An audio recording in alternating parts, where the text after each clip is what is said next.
Smart saving plan తో మీ ఆత్మీయులకు ఉజ్వలమైన సురక్షితమైన జీవితం అందించండి. టాటా ఏఏతో ఇది సాధ్యం.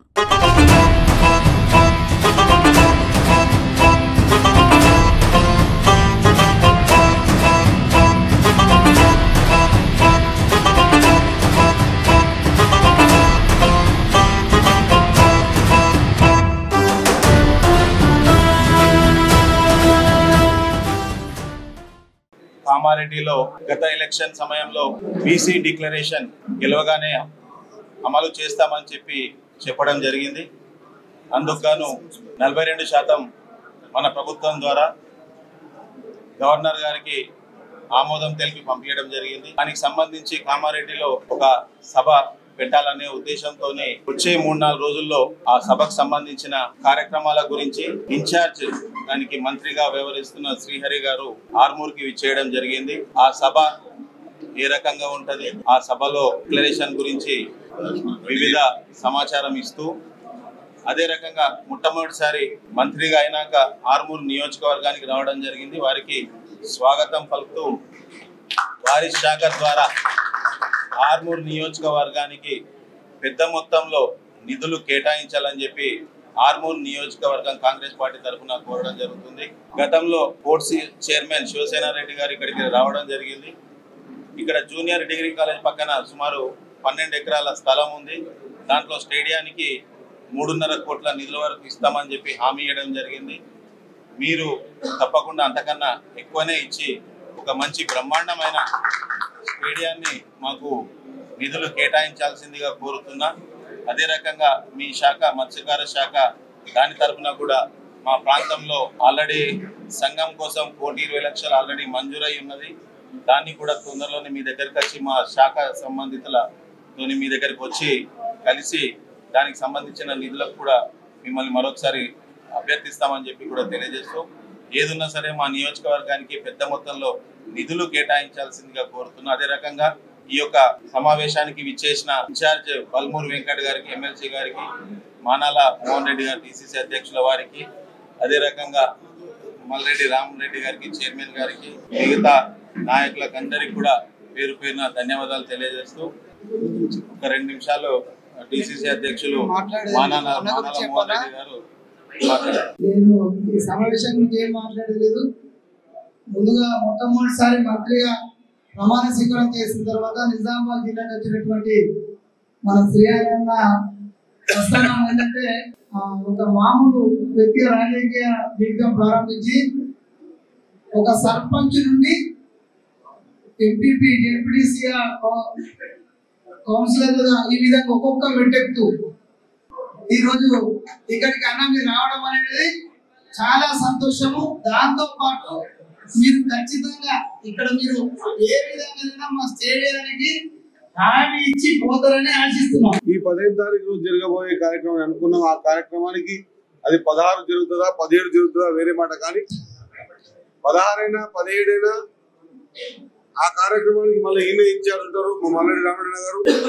అందరికి నమస్కారం తెలియజేసుకుంటూ, మన నిజామాబాద్ గడ్డ మీద ఏదైతే 2 లక్షలకు తగ్గకుండా 2 సంవత్సరాల కాంగ్రెస్ పార్టీ పరిపాలనలో బీద బడుగు బలహీన వర్గాలకు సంబంధించి కాంగ్రెస్ పార్టీ మేనిఫెస్టోకు సంబంధించి, అదే మాదిరిగా ఇప్పటిదాకా ఇచ్చిన సంక్షేమ పథకాలకు సంబంధించి, ఇంకా ఇక ముందు ఇయ్యబోయే సంక్షేమ పథకాలకు సంబంధించి పూర్తిగా భారీ బహిరంగ సభ నిజామాబాద్ అర్బన్ లో ప్రోగ్రామ్ ఏర్పాటు చేసుకొని అంటే రోడ్ మీద ఇక్కడ వస్తా ఉన్న సందర్భంలో వాతావరణ శాఖ సూచన మేరకు 15 తారీఖు కూడా భారీ వర్షం ఉంది.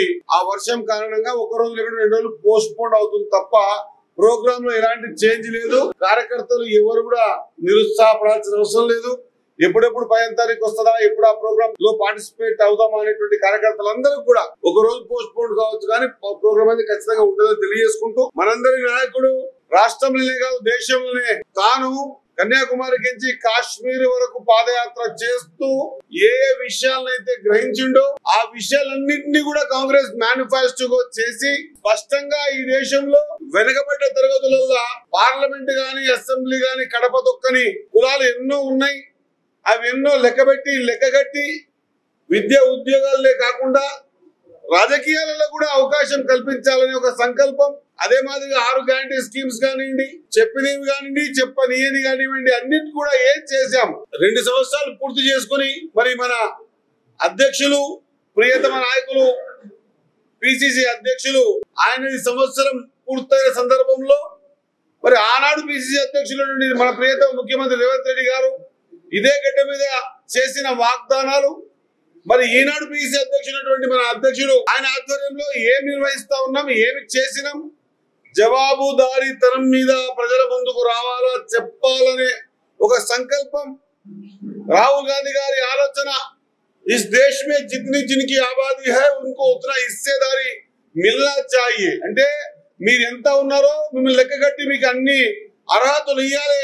ఉద్యోగాలే కాకుండా రాజకీయాల్లో కూడా, చట్టసభలలో కూడా అవకాశాలు ఇవ్వాలనేటువంటి ఒక మహత్తరమైన సంకల్పంతో మరి ఏ రాష్ట్రంలో కూడా ఇంత నిక్కచ్చిగా ఎంపెరికల్ డాటా ప్రకారంగా 150 ఇండ్లను ఏర్పాటు చేసి, ఒక యూనిట్ ఏర్పాటు చేసి దాదాపు 1,00,000 మంది ఎంప్లాయీస్ ని ఆ కార్యక్రమంలో జోడించి సైంటిఫిక్ గా ఈ రాష్ట్రంలో కుల గణన చేసి అత్యధిక శాతం ఉన్నటువంటి బీసీలు వాళ్లకు విద్యా ఉద్యోగ రాజకీయాల్లో 42% ఇయ్యాలి. ఇదే కాంగ్రెస్ పార్టీ సంకల్పం అనే విధంగా తీసుకున్న నిర్ణయానికి కట్టుబడి ఉండి ఈ రోజు ఈ వేదిక ద్వారా నిర్వహిస్తూ పోతున్నటువంటి ఈ భారీ బహిరంగ సభలో ఈ 2 సంవత్సరాలలో ప్రజలకు ఏమి చేసినాం, ఈ రాష్ట్ర ఆర్థిక పరిస్థితి ఇంత చిన్న భిన్నంగా ఉన్నంగా కూడా ఈ రోజు రైతులకు సంబంధించినటువంటి ఓనాడు వరేస్తే ఉరి అనేటువంటి సందర్భం, ఇప్పుడు వరి ఉరి కాదు, కాంగ్రెస్ పార్టీ వచ్చింది కాబట్టి వరి మనకు సిరి అని, సిరి సంపదలు ఇచ్చేదని, వరిని పండించడం ఒకటే కాదు, పండించినటువంటి వడ్లకు గిట్టుబాటు ధర ఇచ్చి, గిట్టుబాటు ధరతో పాటు ప్రోత్సాహకంగా 500 రూపాయల బోనస్ ఇచ్చి, ఆ బోనస్ ద్వారా పండినటువంటి వరి ధాన్యాన్ని ఈ భారతదేశంలో 29 రాష్ట్రాలు కలిగినటువంటి మన దేశంలో 28 రాష్ట్రాలలో ఎక్కడా కూడా కోపం దుగుణాలలో సన్నబియ్యం వేయరు. కానీ ఈ రాష్ట్రం రేవంత్ రెడ్డి గారి ఆధ్వర్యంలో, ఉత్తమ్ కుమార్ రెడ్డి గారి ఆలోచన విధానంతో ఖచ్చితంగా ఈ రాష్ట్రంలో పేద మంది రంజాన్ కో, బక్రీద్ కో సోన మసూరి తింటారు, లేదా దసరా, దీపావళి, ఉగాదికో సోనా బియ్యం కొనుక్కొచ్చి తింటారు, క్రిస్మస్ కో తింటారు. ఇట కాకుండా ప్రతిరోజు పేదోడు తన 5 ఏళ్ళని సోనా మసూరితోనే తినాలనే ఆలోచన, సంకల్పం వచ్చి ఈ రాష్ట్రంలో మనం పండించిన వరిని వడ్లను బియ్యంగా మార్చి ఈ దేశంలో, లేదా ఇంకా చెప్పాలంటే సెంట్రల్ లో భారతీయ జనతా పార్టీ అధికారంలో ఉంది, ఈ దేశంలో కూడా ఎన్నో రాష్ట్రాల్లో భారతీయ జనతా పార్టీ అధికారం ఉన్నా కూడా ఆ రాష్ట్రాల్లో కూడా ఆ కోపం దుగుణాల్లో సన్న బియ్యం ఎక్కడ వేయరు. ఈ దేశంలో సన్న బియ్యం కోపం దుగుణాలలో వేస్తున్న రాష్ట్రం ఒక్క తెలంగాణ రాష్ట్రం. కాంగ్రెస్ పార్టీ ప్రభుత్వం, బీద బడుగు బలహీన వర్గాల ప్రభుత్వం. మకానని, గరీబీ హఠావో అని, ప్రతి పేదోడికి ఇళ్ళని, సంక్షేమ పథకాలు అందరికీ సమానంగా ఉండాలని, బ్యాంకులను జాతీయం చేయడం ఒకటే కాకుండా ఎన్నో సంక్షేమ పథకాలను అందిస్తూ వస్తూ టెక్నాలజీని ఈ దేశానికి పరిచయం చేయించినటువంటి మన రాజీవ్ గాంధీ గారు, ఆ కుటుంబ నేపథ్యంలో ఉన్నటువంటి రాహుల్ గాంధీ గారి ఆలోచన విధానం ఈ రాష్ట్రంలో ఖచ్చితంగా అందరికీ అన్ని అవకాశాలు కలగాల, రావాలా అనే సంకల్పంతో ఈ 2 సంవత్సరాలు అధికారం ఉన్నటువంటి తెలంగాణ రాష్ట్రంలో ముఖ్యమంత్రి రేవంత్ రెడ్డి గారి ఆధ్వర్యంలో కేబినెట్ సమక్షంలో ఏ కార్యక్రమాలు తీసుకున్నాం. మేనిఫెస్టోలో ఎక్కడ చెప్పలే ఏమని సన్న బియ్యం కోపం దుగుణాలు వేస్తామని. ఈ రోజు సన్న బియ్యం కోపం దుగుణాలు వేస్తున్నాం. ఈ రాష్ట్రం ఆర్థికంగా ఇంత చితకబడిందని అందరికీ తెలుసు. దాదాపు 16 మంది ముఖ్యమంత్రులు పరిపాలించిన ఈ రాష్ట్రం 60,000 కోట్ల అప్పుతో, మిగులు బడ్జెట్ తో పోయినసారి 10 సంవత్సరాల క్రితం కేసీఆర్ గారు నమ్మి చేతిలో పెడితే 7.5 లక్షల కోట్ల అప్పు చేసి ఈ రోజు మనకి ఇచ్చిన తర్వాత కూడా ఈ రాష్ట్రంలో బీదోళ్లకు చెప్పినటువంటి మాట ఎక్కడ కూడా వమ్ము కారాదు. కాంగ్రెస్ పార్టీ నైజంలో లేదు. మాట ఏది ఇస్తే దానికి కట్టుబడి ఉన్నటువంటి మాట.